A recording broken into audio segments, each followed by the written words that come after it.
اس نے بتایا کہ جب ہم سامان کے ساتھ گھر پہنچے تو گھر کے مین گیٹ کے بالکل سامنے ایک کالی بلی بیٹھی تھی۔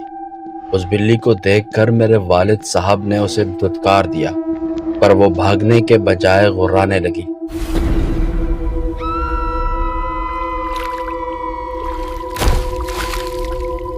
اور اس طرح کھڑی ہو گئی جیسے ابھی ہم پر حملہ کر دے گی۔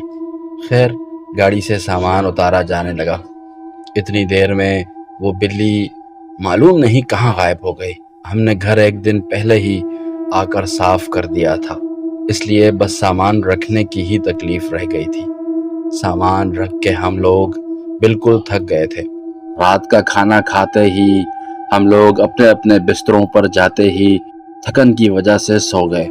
رات کے کسی پہر ہمیں صحن سے بلیوں کے رونے کی آوازیں آنے لگیں، جن کو سن کر ہم لوگ خوف کے دائرے میں آ گئے۔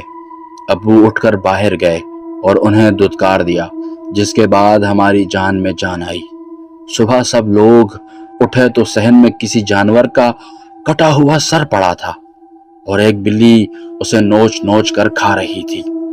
میں نے جب اسے دیکھا تو ڈر کے مارے شور مچا دیا۔ عجیب بات تو یہ تھی کہ وہ بلی اس شور کے باوجود بھی وہاں سے نہیں بھاگی، جیسے اسے فرق ہی نہ پڑا ہو۔ ابو نے ایک لکڑی کی چھڑی ہاتھ میں اٹھائی اور 2-3 بار زمین پر ماری، جس سے وہ بلی سر سمیت بھاگ گئی۔ مجھے حیرت ہوئی کہ ایک بلی کیسے کسی جانور کا سر اپنے دانتوں میں دبا کر بھاگ رہی ہے۔ وہ سر تو شاید بلی سے بھی بڑا لگ رہا تھا۔ ایک عجیب بات تو یہ تھی کہ اس پورے علاقے میں کوئی بھی کسائی نہیں تھا، تو پھر یہ بلی وہ سر لائی کہاں سے تھی؟ وہ سر بالکل ایسا تھا جیسے اوپر کی کھال کسی نے انتہائی مہارت سے اتاری ہو، اور ایسا کام کوئی کسائی ہی کر سکتا ہے۔ اس نے بتایا ہم لوگ یہ سب دیکھ کر بہت ڈر گئے تھے، پر ابو نے ہنس کر کہا اس میں ڈرنے والی تو کوئی بات نہیں ہے۔ یہ اتوار کا دن تھا، اس لیے ہم سب لوگ گھر میں ہی تھے۔ میرا بھائی اور میں آس پاس کسی پرچون کی دکان کی تلاش میں موٹر سائیکل پر نکلے تاکہ کچھ راشن وغیرہ لے آئیں۔